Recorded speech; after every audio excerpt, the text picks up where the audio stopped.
The AllStar app, the #1 app in the business. UFC, Bellator, One Championship, PFL, and more. Get the app right now. Link in description. All right, man. You got this title fight coming up on November 17th. So there's a lot to talk about ahead of that, just to get to know you. I was Yep. looking at your Tapology and your amateur record. It shows that you started your career with 2 straight losses. I want to go back to that. I mean, that's that part of your career. I know Okay. amateurs don't really mean much, but I'm pretty sure it molded you. What I mean, starting off your career with 2 losses. Take us back to that time. Yeah. So basically, it just boils down to I got into MMA, and I had my first amateur fight after 6 months of training, and my coach saw something special in me, so he wanted to test me against a tough opponent, and I came up short with a close decision loss. And I proved to myself, I proved to everyone that I do have that hidden talent in me. And so I didn't get discouraged or anything like that, and just kept grinding.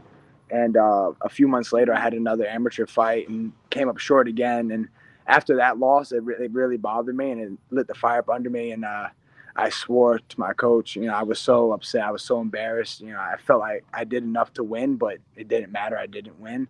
And I swore to my coach and myself that I wouldn't lose again. And just like a switch flipped, and I really I went to Vegas with my coach for a little bit, and I trained at Extreme Couture for a while. I just made it a very big priority to get extremely good at MMA, and ever since then I kept true to my word, and I haven't lost since, and that's not gonna happen anytime soon. Outside of the gym, were there people that told you like maybe this isn't the right path? Because you only took 6 months to take a fight. That's pretty quick. Yeah. I To be honest, no one really said that to my face. I'm Oh, sure a okay. lot of people were thinking that, but no one said that to my face. And the people that I surround myself with, are people that hold me up, and like are want the best for me, are in my corner, and are telling me the positive things. Like my coach and like people in my close team. So no one ever told me that. And if someone did tell me that, I would tell them to go fuck off, because I don't have time for that. You know, Yeah, I yeah, remember yeah. when I first started training with Nick, and I got in my mind I wanted to fight. I was dating a girl at the time, and I told her, I was like, listen, there might come a time where something doesn't go my way, but you can't ever tell me like, oh, you shouldn't do this, because I can't be with you then. But it worked out, because we didn't last too much longer after that. Yeah. So You gotta get rid of the dead weight that's it, in a way bro. to say it, Fucking right? shed the skin, grow new skin.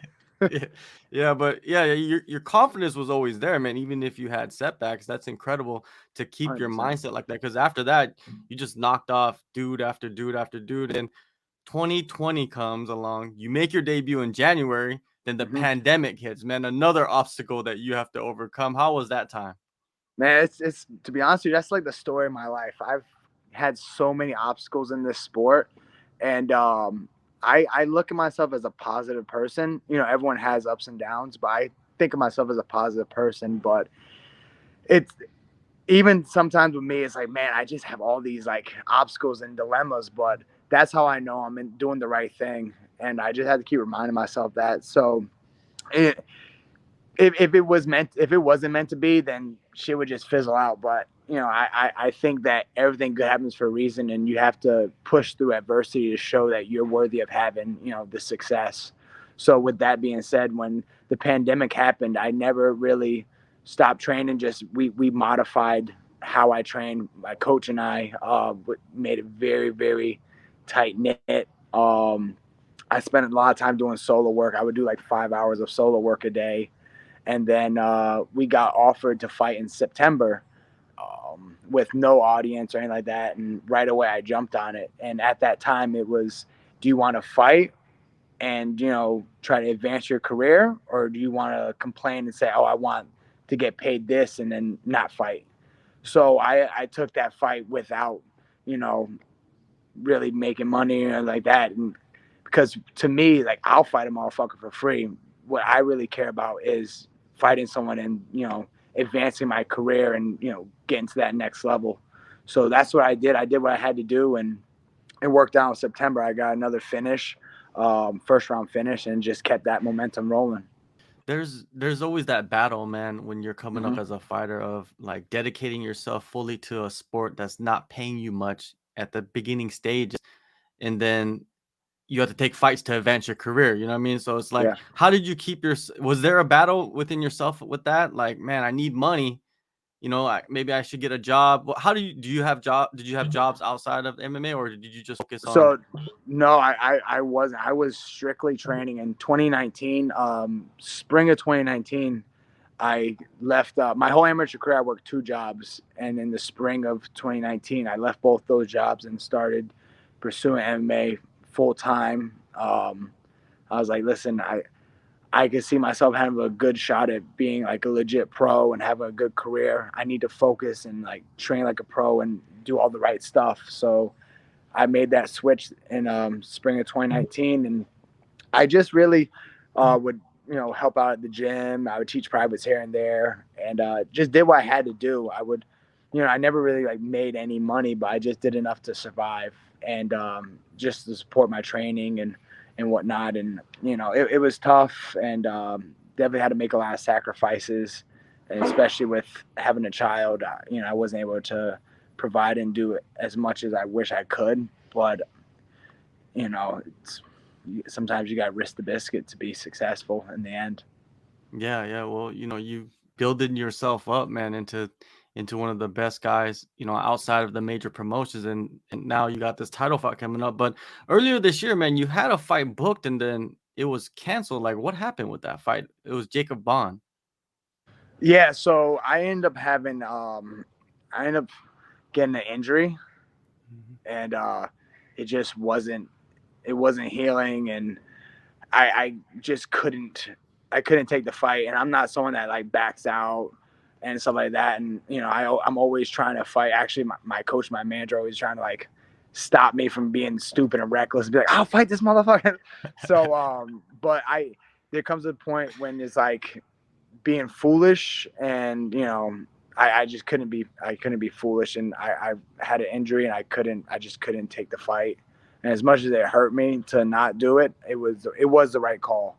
And then I took a good bit of time off. I took a few months off of not doing anything, healed up, and eased right back into training, baby steps, and just built that momentum again. And I'm good as ever. I'm better than before, and I'm ready to go out and prove it on November 17th.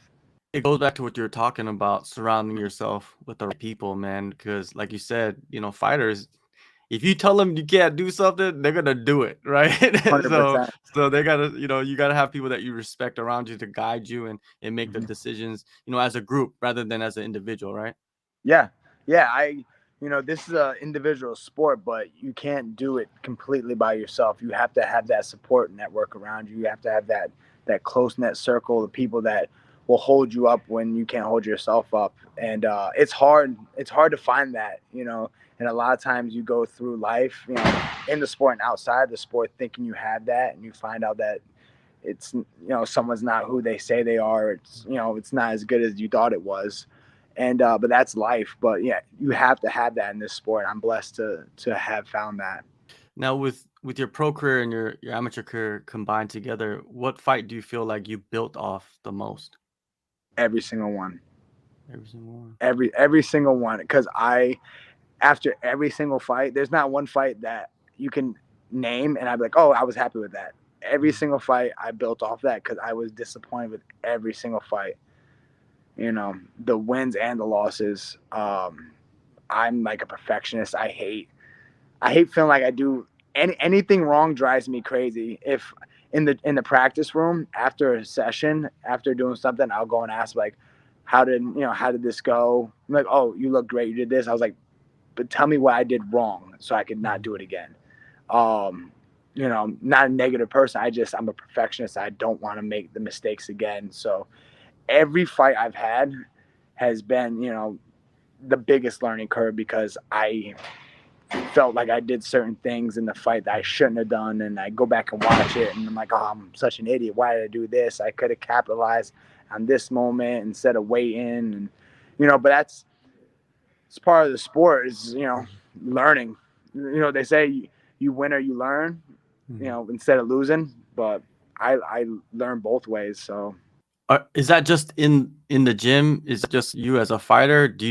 Are you a perfectionist like outside of all of this? I definitely am an extremist. So maybe yeah, see, a little bit. I am an extremist in life though. I'm Mhm. very like all the way in, and so Mhm. yes, I am a perfectionist. Do you have any other like obsessions outside of fighting? I'll get little spurts of things, and then it'll just burn out because I'm not truly interested in it. It's just I'm an extremist, so I go like balls in, and I'm like, it's not really. Like I remember one time I got into like refurbishing and like painting shoes because I was like into shoes for a while, and I was like, oh, I'm gonna start like redoing shoes. I had the brushes, the paint, like I got into it. I did it for like 2-3 months, and then it just like fizzled out. I was, but I'm a huge extremist, so I do have other things I enjoy doing, but nothing like MMA and just martial arts in general. I love martial arts very much. Yeah, I think I see that in a lot of people that are perfectionists that they have a one thing that they're like crazy about, and then they do have spurts of getting into other stuff, but then it's like, yo, this is not fun as this other stuff, this like Yeah, it's like MMA that I'm doing, right? That's what it is. 100%. But I think it's also good though because it keeps you loving your sport. It keeps you loving your craft. Sometimes you have to step away for a little bit to, fall back in love with what you fell in love with in the first place. So it's a double-edged sword being an extremist and perfectionist. You run yourself tired of it, but you never can leave it. Now you got this fight, man. CES 71, the vacant Hmm. lightweight title is on the line against Ali Zebian. Ali, he's not much more experienced than you, but he does have more experience than you as a professional. What do you think of his recent performances and his skill set? What Ali brings to the table. He's he's definitely not a bum. He has had tough fights and he has wins. Only lost two times in his pro career. When I look at Ali, what I see is a spazzy guy who, in my mind, I look at him like a football player. Like he's just trying to beat you off the line. He's in his mind he wants to be quick. If he thinks if he could just sprint off the line faster than you, then he could just keep pressing forward and eventually impose his will. But you know what's going to happen when he sprints off the line and then meets a left hand or finds that there's other people that can maybe come off the line faster, but also know how to hit angles.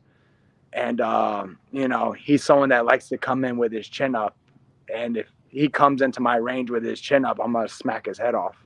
I promise you that. When you look at his wins, most of them are decisions, right? And Mm-hmm. and if you look back at his tape, he like you said, he's the guy that wants to beat you off the line. But Yeah. in fighting, there's a danger level for every Yes. fight, right? And what do you think of the danger level of Ali? He's he's definitely very resilient. He Mhm. he has that dog. He likes to. There's no like. I feel like he's too stupid to know to quit. So that's the dangerous thing about him. Yeah, You that know, is. that's the danger. He's too stupid to understand danger. That's his gift and Mhm. his curse. And on the 17th, that's gonna be his curse. Is He has what he does what he does, and that's it. And he doesn't understand the sense of danger, and so he's gonna live by the sword and die by it. when you envision the fight, like what do you see? To be honest with you, I see so many different scenarios playing out. Um, he's a very spazzy person, so I see he's gonna bite on so many feints, and he's someone that likes to try to counter strike, but he reacts hard to anything. So I could see him rushing into so many attacks, you know, obviously I'm not gonna like sit back and just stand there wait for him to make every move, but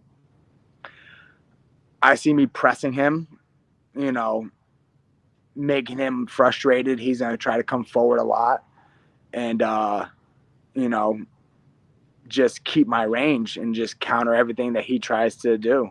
And if we get in a situation where we are against the cage, then I'm gonna, which he tries to push guys against the cage a lot. You know, that's where he feels comfortable.